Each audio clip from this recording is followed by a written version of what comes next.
अस्सलाम वालेकुम स्टूडेंट्स। अच्छा, आज का जो लेक्चर है that is pertaining again to optimization और उससे यानी बजट कंस्ट्रेंट और दूसरी चीज आपकी बजट कंस्ट्रेंट और इंडिफरेंस कर्व। ठीक है, मुझे लगता है कि ये वाली चीज़ शायद आप लोगों ने पता नहीं कितनी बेहतर तरीके से आपको समझ आई हो कि नहीं, तो that's why I would like कि आप इसके ऊपर एक एक्स्ट्रा असाइनमेंट जो है वो करें, क्विक क्विज उसका नाम मैंने रखा है। ठीक है, ये असाइनमेंट आपको जो है ये अपलोड करनी है 11 तारीख तक। ठीक है, और सो इसमें ये जब मैं आपको दिखा भी देती हूँ दोबारा कि ये कहाँ है आपकी बुक में। और जो मेरा लेक्चर है रिगार्डिंग, जिससे कि देख के आप ये क्विक क्विज कर सकते हैं, उसको थोड़ा-सा रिकैप कर लेते हैं। ठीक है? तो यूट्यूब लिंक भी इसका अवेलेबल है जो कि आप which can help you to do quick quiz. Help you, that's the operative word here, which means कि एग्ज़ैक्टली ये चीज़ जो है वो आपकी आपको क्लास में नहीं पढ़ाई जा रही। थोड़ी-सा आपको अपनी लॉजिक भी यूज़ करनी पड़ेगी, but I will try to explain. ठीक है? अब देखें इसका फर्स्ट पार्ट क्या है, बजट कंस्ट्रेंट और इंडिफरेंस कर्व आपने बनाना है। मैंने आपको शेड्यूल बनाने को नहीं कहा, इसलिए सिर्फ़ एक ड्राइंग ही ठीक है।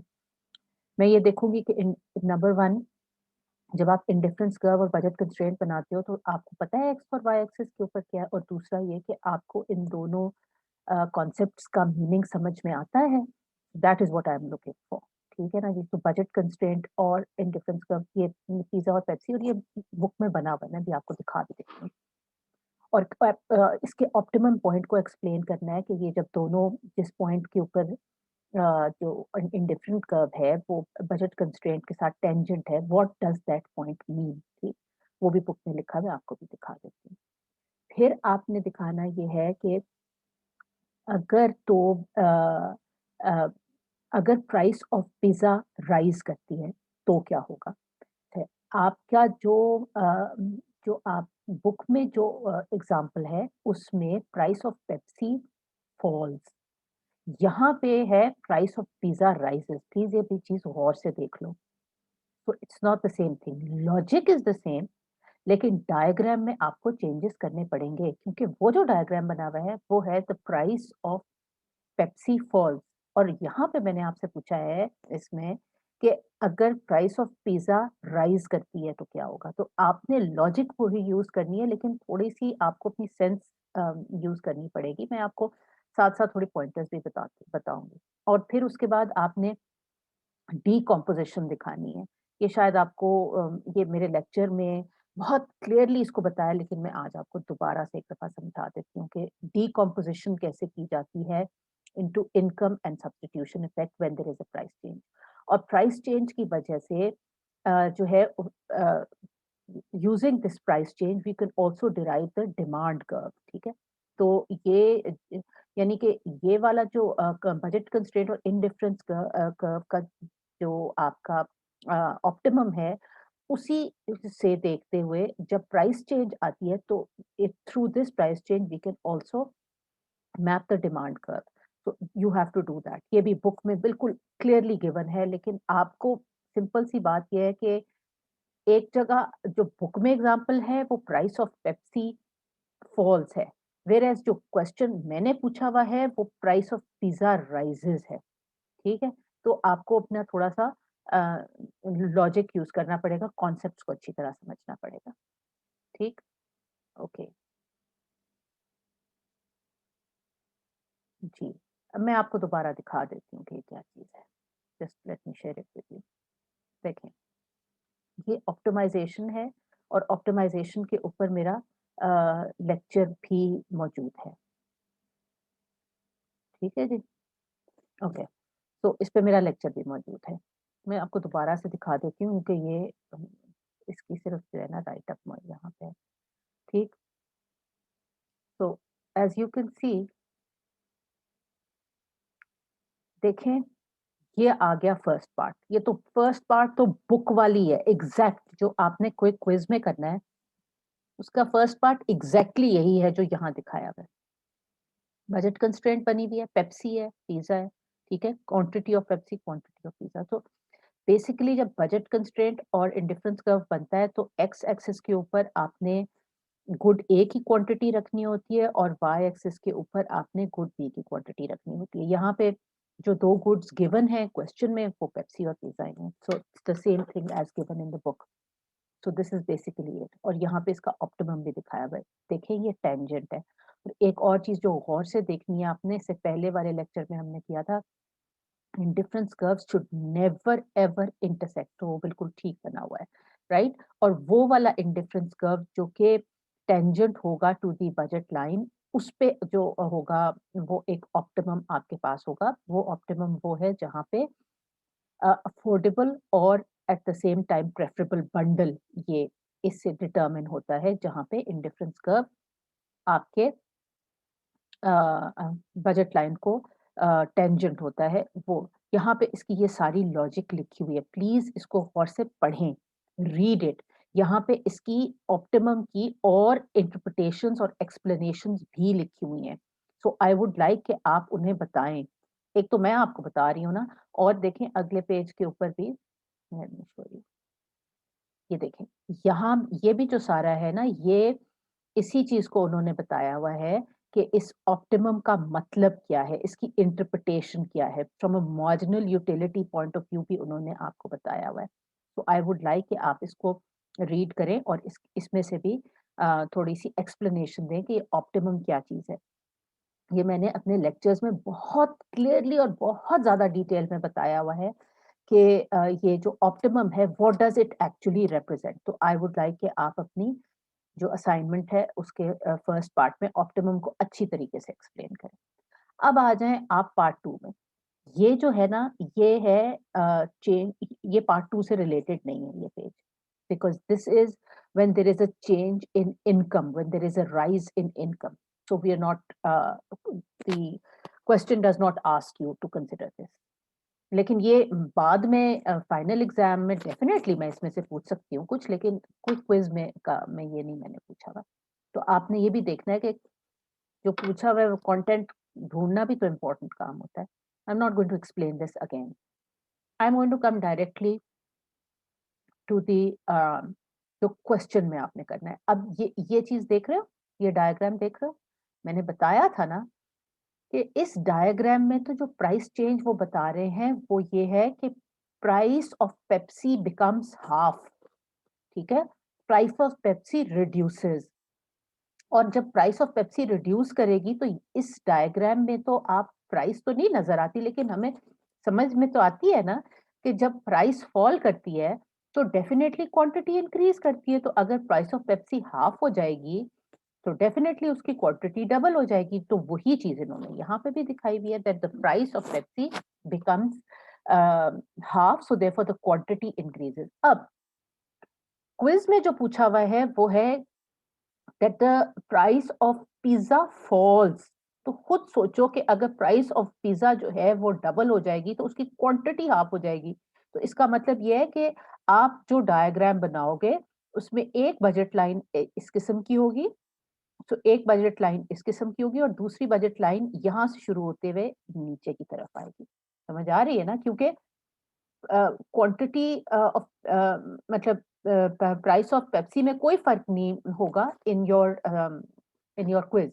लेकिन क्योंकि मैंने क्वेश्चन में लिखा हुआ है प्राइस ऑफ पिज्जा फॉल्स, तो आप यहाँ करके उसको बनाओगे, ठीक है?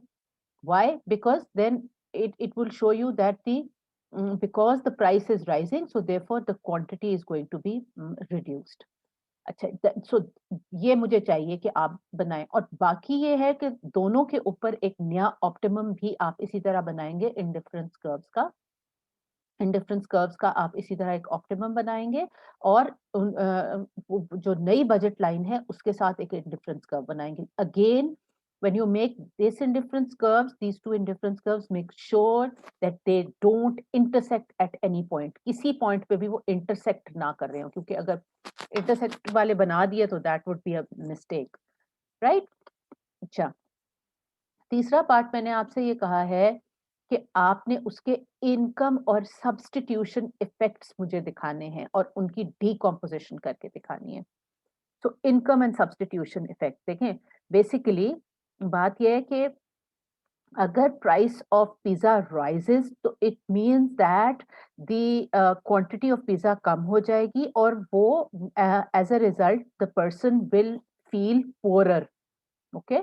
चाहे उसकी इनकम कम ना भी हुई हो, लेकिन क्योंकि पिज़्ज़ा की प्राइस बढ़ रही है, one of the things which she wants to buy, the price is increasing, therefore she will feel poorer. तो इनकम इफेक्ट क्या होगा कि वो ज़ाहिर है कि पिज़्ज़ा तो कम खरीदेगी ही खरीदेगी, लेकिन हो सकता है कि वो पेप्सी भी कम खरीदना शुरू कर दे।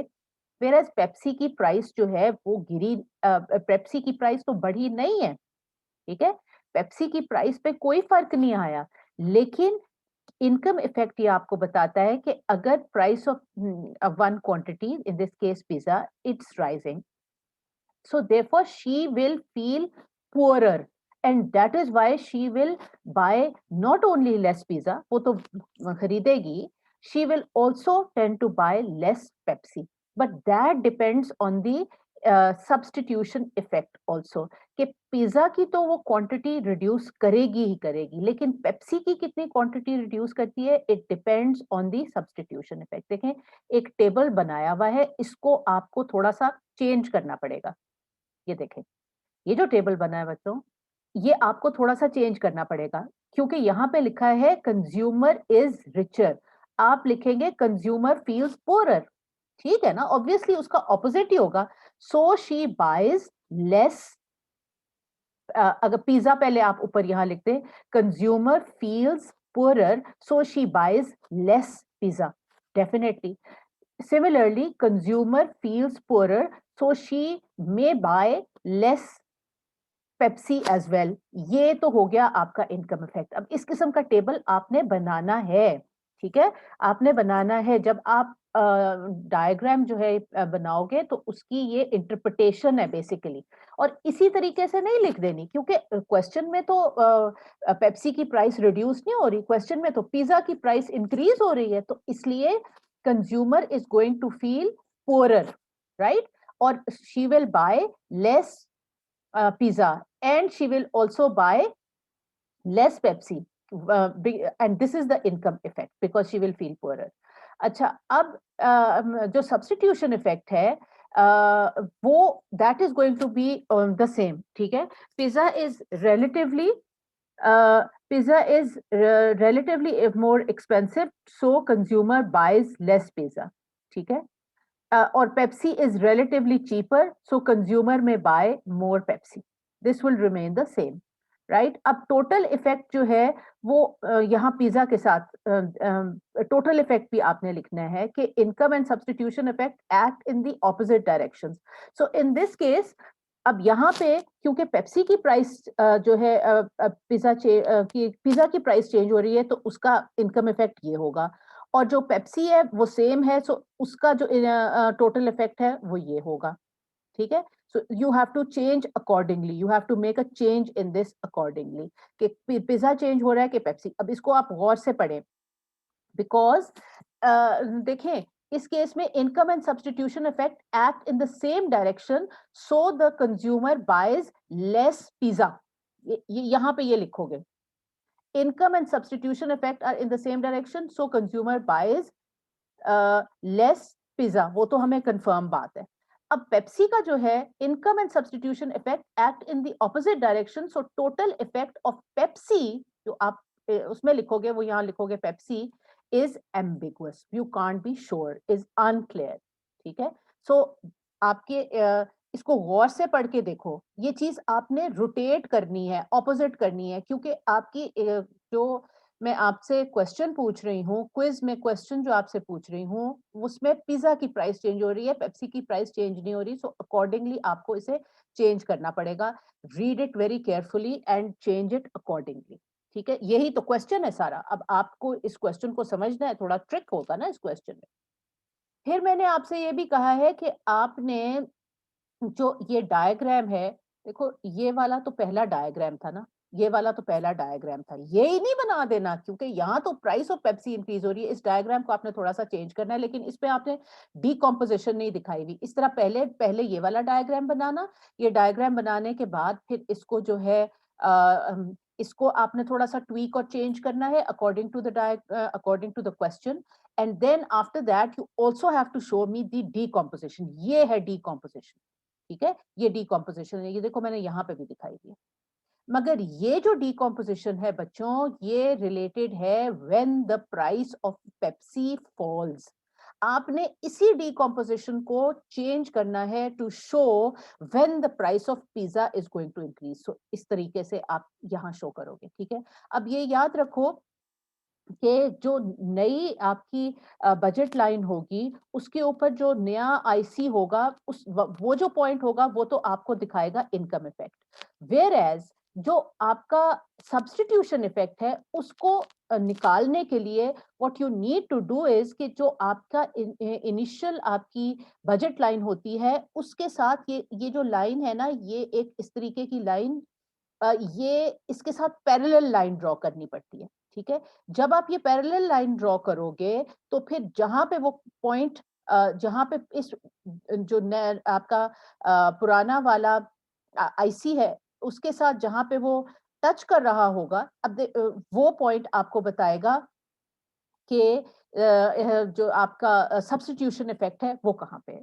ठीक है। ये आपको सब्स्टिट्यूशन इफेक्ट बताएगा। मैं दोबारा बता देती हूँ, इसको आपको थोड़ा सा ट्वीक करना पड़ेगा, क्योंकि जाहिर है चेंज करना पड़ेगा, क्योंकि ये तो बना हुआ है ना for the price decrease of Pepsi. तो लेकिन चले मैं आपको प्राइस डिक्रीज ऑफ पेप्सी का समझा देती हूँ, इसको आप चेंज करेंगे अपने असाइनमेंट के लिए, राइट। अब प्राइस, सपोज कि प्राइस चेंज हो रहा है और पेप्सी की प्राइस जो है वो रिड्यूस हो रही है। पेप्सी की प्राइस अगर रिड्यूस होगी तो इसका पहले ये था, दिस वाज द पॉइंट, जो पेप्सी इतना कंज्यूम हो रहा था, मैक्सिमम इतना कंज्यूम हो रहा था। उसके बाद जब वो प्राइस उसकी रिड्यूस हो गई, तो मैक्सिमम पेप्सी ज्यादा जो है वो कंज्यूम हो सकता है। तो इसलिए आपकी बजट लाइन जो है वो ब्लू से रेड की तरफ शिफ्ट करेगी। जब वो ब्लू से रेड की तरफ शिफ्ट करेगी, तो उसके ऊपर एक नया इंडिफरेंस कर्व उसको कट करेगा, ठीक है। ये जो नया इंडिफरेंस कर्व यहाँ पे कट कर रहा है, अब आप ये देखो, पहले ये लाइन थी, इसको इंडिफरेंस कर्व यहाँ पे सॉरी कट नहीं कर रहा था, टेंजेंट था।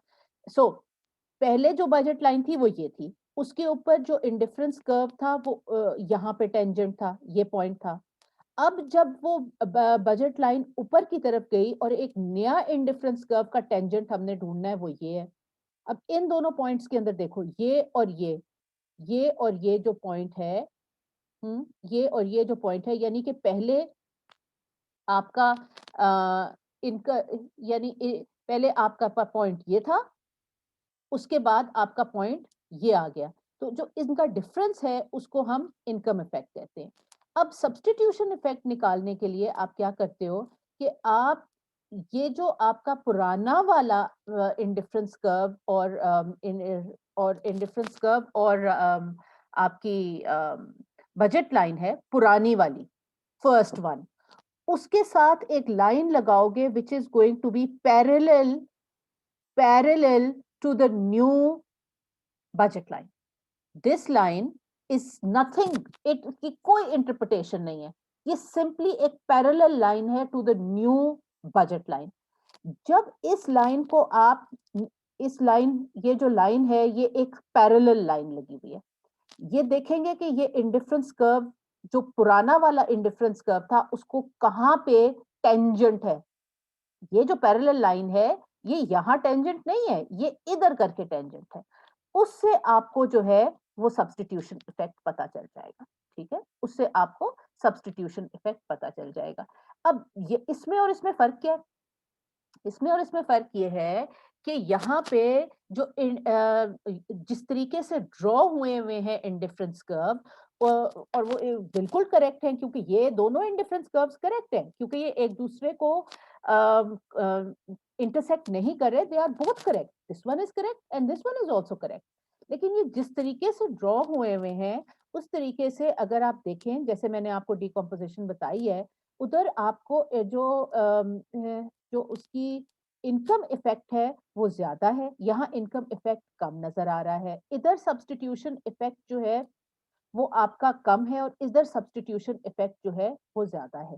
तो इसलिए you can not be sure कि जिस चीज की प्राइस चेंज नहीं हो रही वो ज्यादा कंज्यूम होगी या वो कम कंज्यूम होगी, ये दिखाया जा रहा है। आपने इसी चीज को चेंज करना है according to when the price of pizza increases, right. और आखिरी चीज जो है वो है ये देखें, ये इसी किस्म का डायग्राम जो इसका लास्ट पार्ट है उसमें ऐसा ही डायग्राम आपने बनाना है, ठीक है। अब यहाँ तो आपने वो वाली सिचुएशन बनाई हुई है जहां प्राइस ऑफ पेप्सी इज यहाँ price of Pepsi is reducing. आपका जो है वो थोड़ा सा ये डिफरेंट होगा, वो इस तरीके से होगा, लेकिन जो शेप होगी आपकी डिमांड कर्व की वो उसके बावजूद इधर रहेगी, सिवाय ए जो है वो बी बन जाएगा और बी जो है वो ए बन जाएगा, उसके अलावा कोई फर्क नहीं।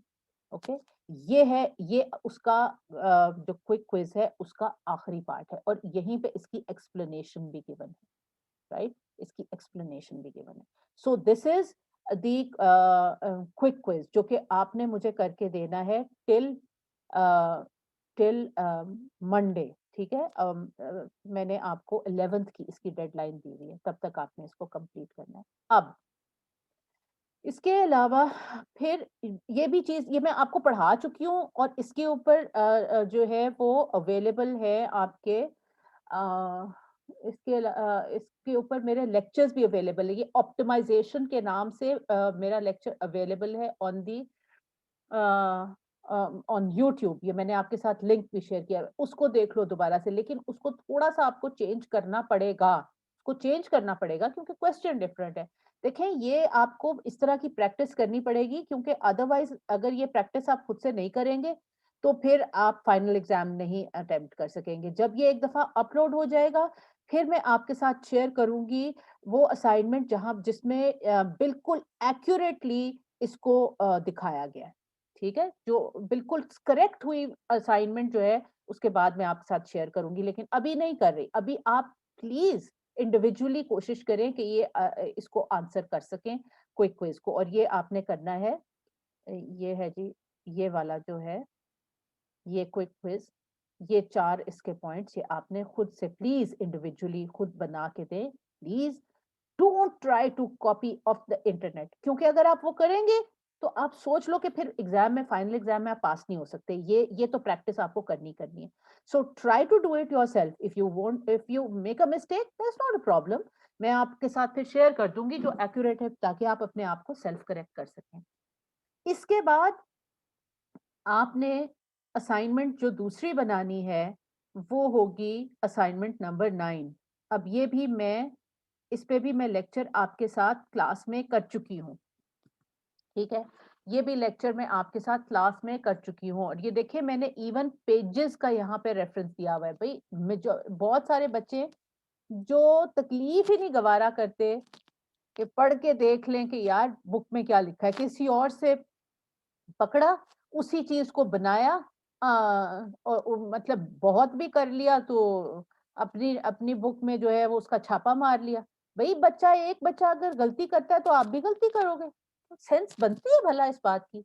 Majority of the students are doing that, please don't do it. मैं अगेन आपको बता रही हूँ कि अभी तो सिर्फ 30% मार्क्स थे जिनमें से अच्छे मार्क्स नहीं है, चलो कोई बात नहीं, अभी भी आप लोग खुद से काम करना शुरू करते हैं तो मार्क्स आपके फाइनल एग्जाम में आप कवर अप कर जाओगे। खासतौर पे असाइनमेंट्स की हुई हैं, क्लासेस अटेंड की हुई हैं, तो अच्छे मार्क्स मिल जाएंगे। इंटरनल मार्क्स तो मैं आपको बहुत अच्छे दे दूंगी, that's not a problem. Internal marks तो आ जाएंगे आपके, अच्छे आ जाएंगे। खासतौर पे वो बच्चे जो क्लासेस अटेंड कर रहे हैं, जो असाइनमेंट्स पूरी करके दे रहे हैं, इंटरनल के उनके मार्क्स अच्छे आ जाएंगे। फिर भी नहीं पास होगे अगर इसी किस्म के पेपर किए जैसे कि मिड टर्म में पेपर किए थे।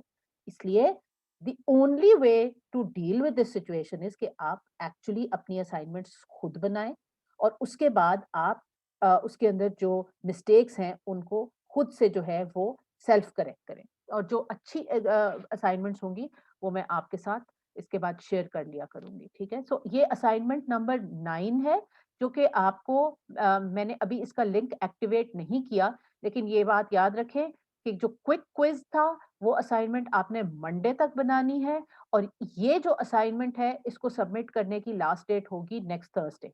ठीक है, नेक्स्ट थर्सडे। ये मैं आपको लिंक जो है वो एक्टिवेट कर दूंगी। राइट। अच्छा, तो अब इसमें क्या करना है, देखो मैंने पेजेस भी एग्जैक्टली इसके बताए हुए, बट आई वुड लाइक कि आप इसको पढ़ के और खुद वहां वहां पे अटेम्प्ट करें। ठीक है। ये इसके साथ जो रिलेटेड है वो है, प्लीज होल्ड ऑन। ओके, इसके साथ रिलेटेड है ये।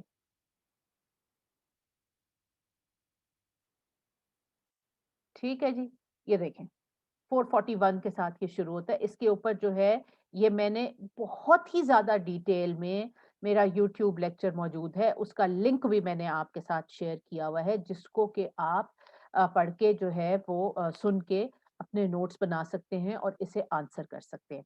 But you will have to listen to that. ठीक है, वो कोई बहुत इंटरेस्टिंग चीज तो है नहीं, ये टिकटॉक नहीं है बच्चों, कि अगर आपका ये ख्याल है कि जी 5 मिनट के अंदर आपको हर चीज घोल के समझा दी जाए। It's not happening like that. Okay, you will have to read it, you will have to read the book, you will have to listen to my lectures carefully, and then you will be able to attempt it. अगर जिनका ख्याल है कि जी shortcut हम ले लेंगे आराम से हो जाएगा, ऐसे नहीं होने लगा।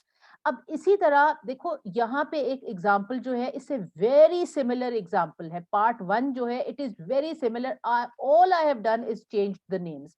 सो यहाँ से आप ये एग्जाम्पल बता सकते हैं। देखें बात क्या है कि इधर पहले जो था वो हमने एक साइड पे लिया हुआ था एक गुड, और दूसरी साइड पे दूसरा गुड। ठीक है।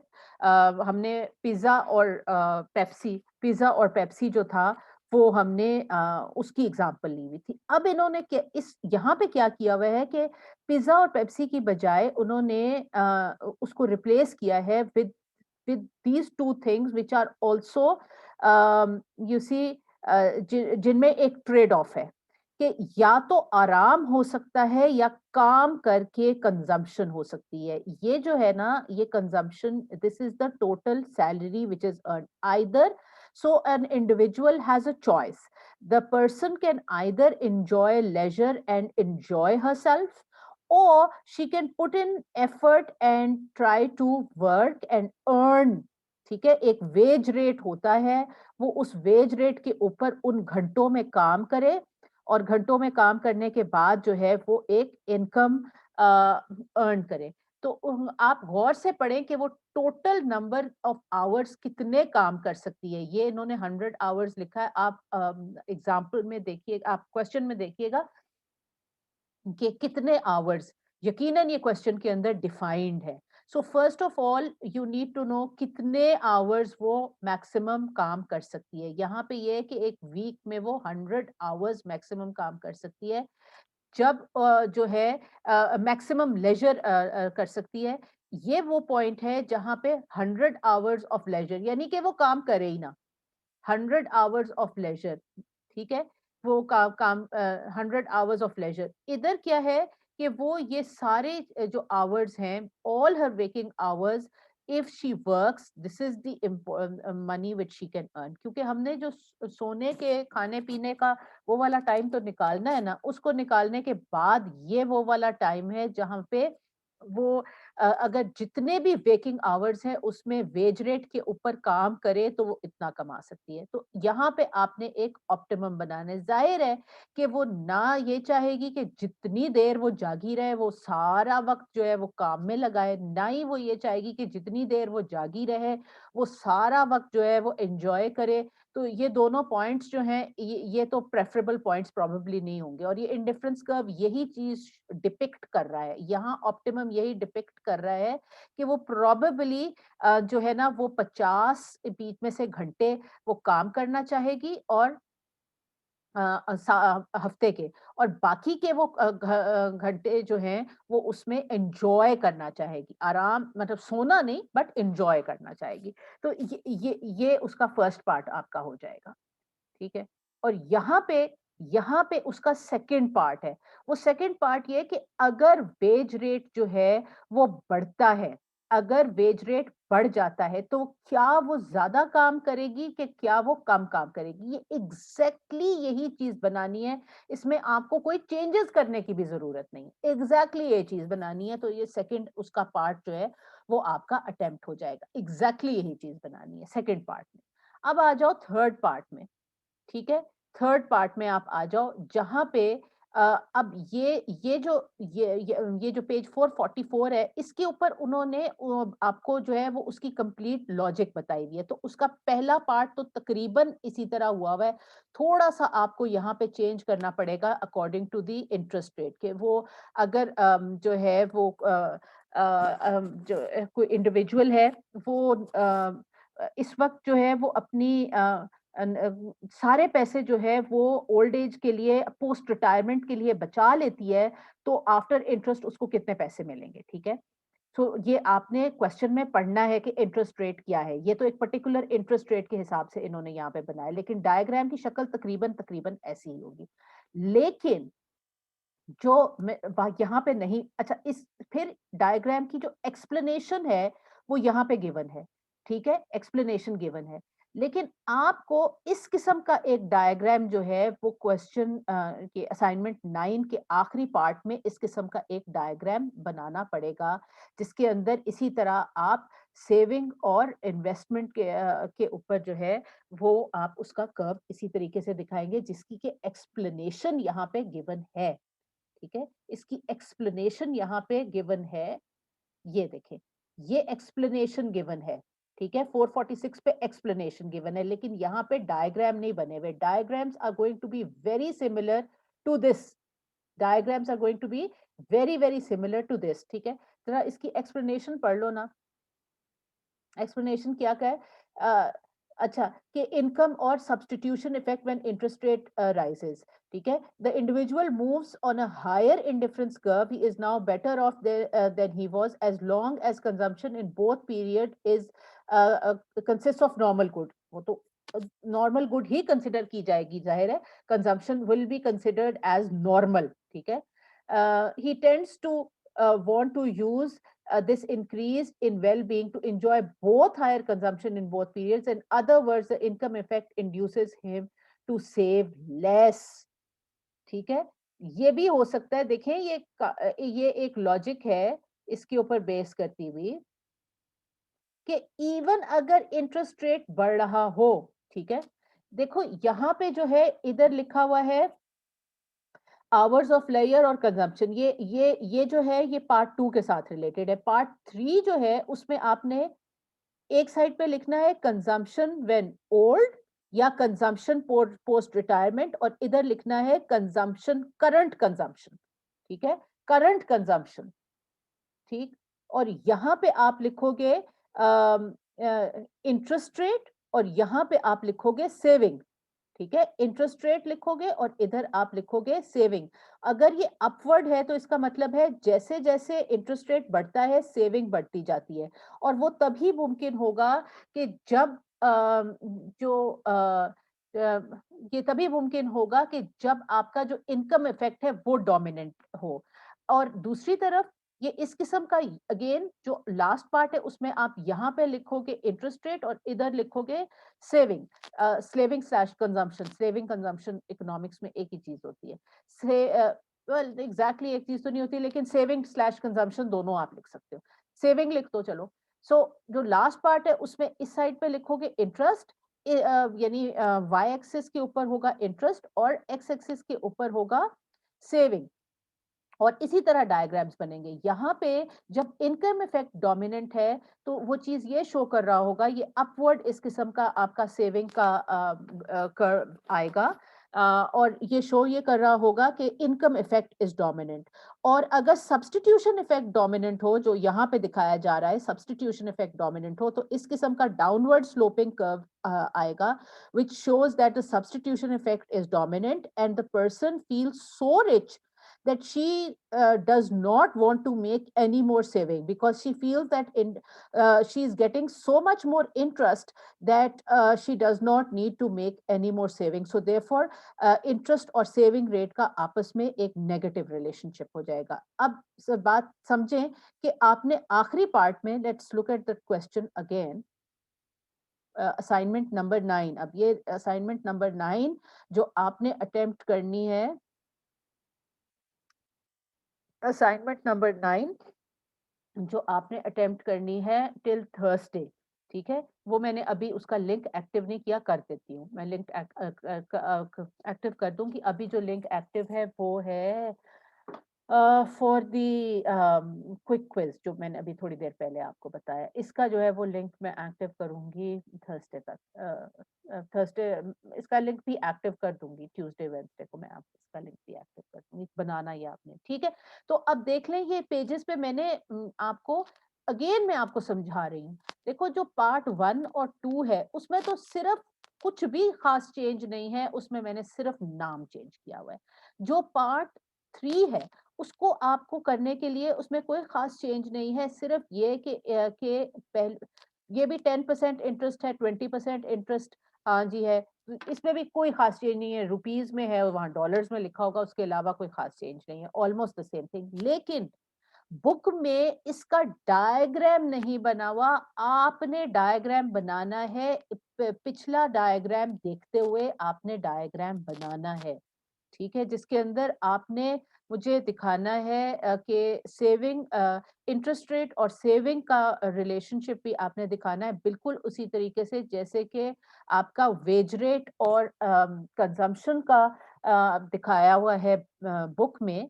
उसी तरीके से उसको देखते हुए आपने एक और डायग्राम्स बनाने हैं related to the interest rate and the saving. Diagram जो बुक में बना हुआ है वो that will help you only to do the part 1 and 2. Okay, that will only help you to do part 2. You have to make a similar diagram, but changing the x and y axis, as I have told you, for the part for the second part, for the third part. ये इस वाले part के अंदर आपने diagram बनाना है. इसी तरह का डायग्राम है, सिर्फ एक्स और वाई एक्सिस को चेंज करते हुए आपने इस डायग्राम को बनाना है. But do make it, do give along with that all the explanations जो बुक में गिवन है, उनको पढ़ के सिमिलर चीज अपने वर्ड्स में आप लिखने की कोशिश करें और ये असाइनमेंट जो है इसको आप सबमिट करवाएं. क्लास का टाइम जो है वो खत्म हो रहा है.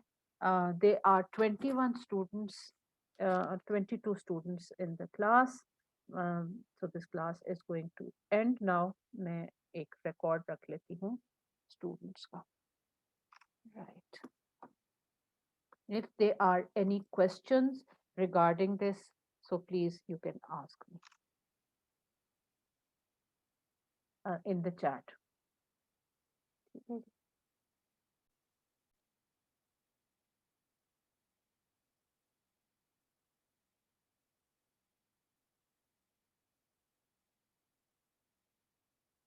ओके, इसी से रिलेटेड दो मैं ये करंट जो क्लास है इसकी भी रिकॉर्डिंग कर रही हूँ, ये भी मैं डाल दूंगी आपके यूट्यूब के ऊपर मैं डाल दूंगी. ठीक है, so this class is going to end now.